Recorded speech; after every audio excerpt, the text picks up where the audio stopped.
नमस्कार, news room post में आपका स्वागत है। मैं आपके साथ कुणाल। 4 राज्यों में हुए विधानसभा चुनावों के नतीजे घोषित हो चुके हैं। इन 4 में से 3 राज्यों में बीजेपी ने प्रचंड बहुमत के साथ जीत हासिल की है और वो 3 राज्य हैं छत्तीसगढ़, मध्य प्रदेश और राजस्थान। वहीं कांग्रेस को केवल एक ही राज्य तेलंगाना में जीत मिली है। बीजेपी इन सभी राज्यों में प्रधानमंत्री मोदी के मार्गदर्शन और चेहरे पर चुनाव लड़ रही थी। अब 3 राज्यों में जीत के बाद विदेशी मीडिया भी प्रधानमंत्री मोदी की कायल हो चुकी है। विदेशी मीडिया भी मान रही है कि 2024 में होने वाले लोकसभा चुनावों में बीजेपी के लिए रास्ता आसान हो गया है। वहीं इन विदेशी मीडिया कंपनियों ने राहुल गांधी और उनकी पार्टी कांग्रेस के लिए इस नतीजे को बड़े झटके के तौर पर देखा है।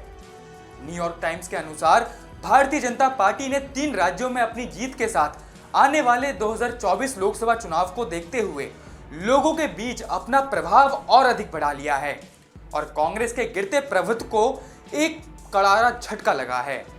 न्यूयॉर्क टाइम्स के मुताबिक इन 3 राज्यों में बीजेपी की जीत लोकसभा चुनावों में काफी फायदेमंद हो सकती है। वहीं न्यूयॉर्क टाइम्स ने अपनी रिपोर्ट में अयोध्या में बन रहे राम मंदिर का भी जिक्र किया है। इसमें कहा गया है कि मोदी और भाजपा होने वाले राम मंदिर के कार्यक्रम के जरिए पहले ही लोगों का जन समर्थन प्राप्त करने का प्लान बना चुकी है। एक और विदेशी मीडिया की रिपोर्ट काफी चर्चा में है, वो है ब्लूमबर्ग की रिपोर्ट। ब्लूमबर्ग की रिपोर्ट के मुताबिक देश में प्रधानमंत्री की लोकप्रियता काफी बढ़ चुकी है और इसी लोकप्रियता का नतीजा है कि बीजेपी को 3 राज्यों में भारी जीत मिली है और जनता का मूड ये भी दर्शाता है कि आने वाले लोकसभा के चुनावों में लगातार तीसरी बार भाजपा को मौका मिल सकता है। इस रिपोर्ट में यह भी कहा गया है कि अगर बीजेपी इन राज्यों में खराब प्रदर्शन करती तो शायद विपक्ष को कोई फायदा मिल जाता, लेकिन ऐसा चमत्कार नहीं हो पाया। रॉयटर्स की रिपोर्ट के अनुसार मोदी की लोकप्रियता को देखते हुए अनुमान लगाया जा रहा है कि बीजेपी लोकसभा में जीत की हैट्रिक लगा सकती है।